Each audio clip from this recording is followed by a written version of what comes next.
মাগুরার শ্রীপুর উপজেলার মধ্য দিয়ে নির্মিত স্বপ্নের রেল প্রকল্পটি স্থানীয়দের দুঃস্বপ্নে পরিণত হয়েছে। প্রকল্পের কাজ চলমান থাকলেও রেল সড়ক নির্মাণের অধিগ্রহণের জমির ক্ষতিপূরণ না পেয়ে বিপাকে পড়েছেন স্থানীয় বাসিন্দারা। সরেজমিনে গিয়ে জানা যায়, মাগুরার রেলওয়ে স্টেশন থেকে গড়াই রেল সেতু পর্যন্ত লুপ লাইন সহ মোট 24 কিলোমিটার রেল লাইনের কাজ চলমান, যার মোট ব্যয় ধরা হয়েছে 1,202 কোটি টাকা। এটি ক্যাসেল কনস্ট্রাকশন কোম্পানি লিমিটেডের ঠিকাদারি প্রতিষ্ঠান কাজের দায়িত্বে রয়েছে। প্রকল্পের মাগুরা অংশের শ্রীপুর উপজেলার মাঝাইল মান্দারতলা এলাকায় গিয়ে জানা যায়, মাঝাইল মান্দারতলা মৌজার প্রায় 40টি পরিবারের ক্ষতিপূরণের টাকা পরিশোধ না করেই বসতবাড়ি সহ লক্ষ লক্ষ টাকা মূল্যের গাছপালা কেটে নিয়ে যাচ্ছে কর্তৃপক্ষ। এবং রেল প্রকল্পের রাস্তার কাজ চলমান রয়েছে। এতে করে পরিবারগুলোর ঘরবাড়ি অপারেশন করা হলেও তাদের ক্ষতিপূরণ না পাওয়ায় অন্যত্র বসতভিটা নির্মাণ করতে পারছে না ভুক্তভোগী পরিবারগুলো। এ বিষয়ে মাগুরার অতিরিক্ত জেলা প্রশাসক রাজস্ব মোহাম্মদ মাহবুবুল হক জানান, মাঝাইল মান্দারতলা মৌজায় 141টা দাগে জমি অধিগ্রহণ রয়েছে। এর মধ্যে 63টা দাগের জমির ক্ষতিপূরণের টাকা পরিশোধ করা হয়েছে। লাখ লাখ লাখ ঘর বাড়ি জাগা জমি আমাদের আমরা ক্ষতিপূরণ আমরা কিছু আমরা পাইনি। উঠেছে, এত টাকা পয়সা নাই, ক্ষতিপূরণ তো পাইনি। টাকা না পালে কি দিয়ে উঠবি? গরিব মানুষ কোন মতনের আই রোজগার করি খাই চলি। 14 শতক জমি বাদিছে, 6,000 টাকা করে জমির শতক। এক এক শতক জমির দাম, বাড়ির জমি 1 লাখ টাকা, আর আমাকে 6,000 টাকা করে শতক দিচ্ছে। তা আমার 200-250 বছর ধরে এখানে বাস করতেছে। এখন সরকার রেল লাইন করার জন্য আমাদের বাড়ি ঘর জমি অধিগ্রহণ করেছে, পাওয়া যায় না। আমরা সরকারের কাছ থেকে শুরুর থেকে আমরা আবেদন করে আসতেছি যে সরকার আমাদের 6,000 টাকা শতক রেট ধরিছে, সে টাকাটাও না দিয়ে সরকার জোরপূর্বকভাবে আমাদের গাছপালা কাটিয়ে নিয়ে যাচ্ছে। সেই রেট তো আমরা পাচ্ছি না। আমাদেরকে সরকার মাত্র 6,000 টাকা রেট নির্ধারণ করছে, কিন্তু সেই নির্ধারণের 6,000 টাকা রেটের টাকাটাও আমরা পাচ্ছি না এখনো। মাঝাইল মান্দারতলা যে রেল প্রকল্প হচ্ছে, এটা আমরা চাই যে রেল প্রকল্প হোক। উন্নয়ন রেল প্রকল্পটা আমাদের জন্য আসলে খুবই উন্নয়ন হবে, আমাদের এলাকাবাসীর জন্য সুবিধা হবে। আমরা চাই খুব দ্রুত রেল প্রকল্পটা হোক, কিন্তু যে সরকার নির্ধারিত মূল্য দেয়া হয়েছে, আমরা কেউই কোনো ক্ষতিপূরণ পাইনি।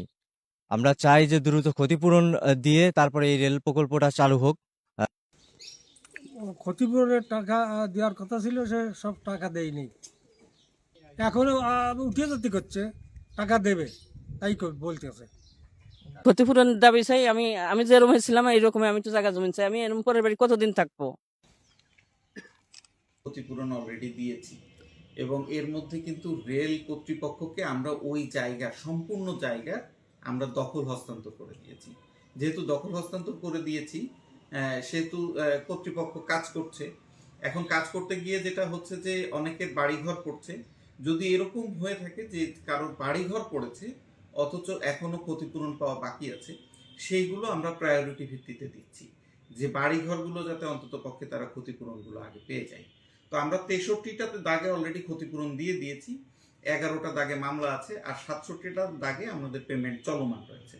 তো আমরা আশা করি যে খুব শীঘ্রই, বিশেষ করে যেগুলোতে মাঠ আছে সেগুলো তো ক্ষতিপূরণ একটু দেরি হলেও অসুবিধা হয় না, কিন্তু যেগুলো মানুষের ঘর বাড়ি আছে আমরা সেইগুলোকে প্রায়োরিটি দিয়ে এখন শুনানি নিয়ে চেষ্টা করছি যে আমরা ঈদের আগেই যাতে অন্তত পক্ষে ঘরের ক্ষতিপূরণগুলো দিয়ে দিতে পারি। ক্ষতিপূরণ পাওয়ার আগে বাড়িঘর ভাঙচুরের বিষয়টা, এটা আইনি প্রক্রিয়ায় দখল হস্তান্তর হয়ে গেলে ঠিকাদার প্রতিষ্ঠান কাজ করতে পারে। তারপরেও আমরা চেষ্টা করি সবসময় যে যাতে আগে ক্ষতিপূরণটা দিয়ে দিই, তারপরে তার হচ্ছে যে ঘর বাড়ি ভাঙুক। তো অনেকদিন যাবৎ কিন্তু ঠিকাদার প্রতিষ্ঠান অপেক্ষা করছে, এটাও যেমন সত্য।